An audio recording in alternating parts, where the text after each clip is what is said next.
was the night before Christmas. When all through the house not a creature was stirring. Not even a mouse. The stockings were hung by the chimney with care in hopes that St. Nicholas soon would be there.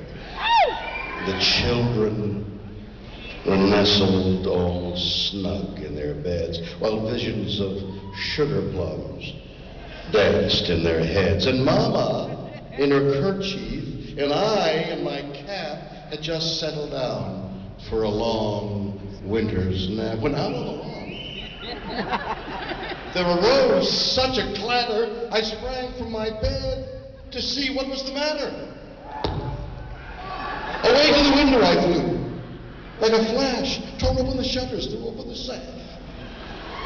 The moon on the breast of the new fallen snow gave the luster of midday to objects below, when what to my wondering eyes should appear but a miniature sleigh and 8 tiny reindeer, with a little old driver so lively and quick, I knew in a moment it must be St. Nick. More rapid than eagles his coursers they came, and he whistled and shouted and called them by name. On Dasher! Now Dancer! Now Prancer and Vixen! On Comet and Cupid! On Donder and Blitzen! To the top of the porch! To the top of the wall! Now dash away, dash away, dash away, oh! As dry leaves that before the wild hurricane fly, when they meet with an obstacle mount to the sky, so up to the housetop. The coursers, they flew. With a sleigh full of toys, and St. Nicholas too. And then in a twinkling I heard on the roof the prancing and pawing of each little hoof.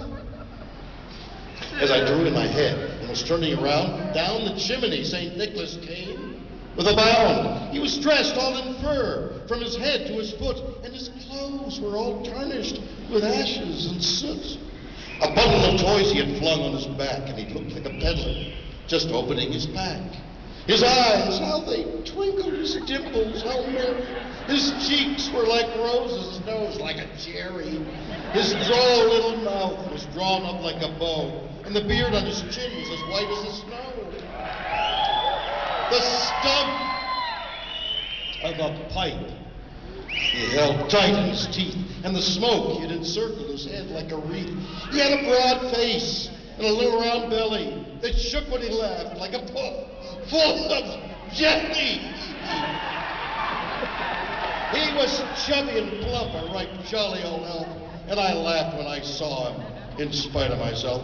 A wink of his eye and a twist of his head soon gave me to know I had nothing to dread. He spoke, not a word, but went straight to his work and filled all the stockings, then turned with a jerk, and laying his finger aside of his nose and giving a nod, up the chimney he rose.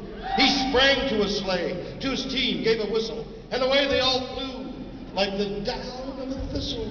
But I heard him exclaim, ere he drove out of sight, "Happy Christmas to all, and to all a good night!"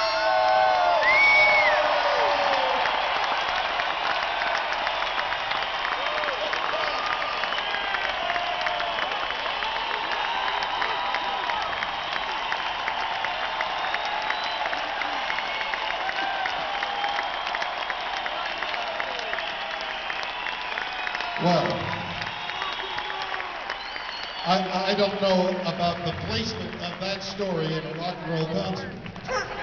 Did you see the reaction? You can't question that. Well, that's true. Thank you, everybody.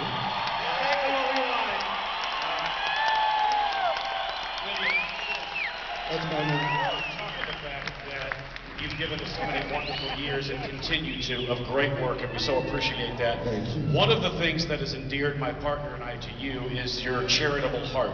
William introduced us to this foundation that he has, and by the way, he didn't ask us to bring this up, but he's very involved in a foundation that for severely crippled children, they found that therapeutically, if they put them on horses and they ride, it... Therapeutic riding. Children have walked when they never walked. Children have talked when they've never talked. All because of their association with horse. Identification with horses, yeah? Well, there. We'll get his information on markandbrian.com, and if you want to get involved in some way, then you can be able to do that. Ladies and gentlemen, Mr. William Shatner.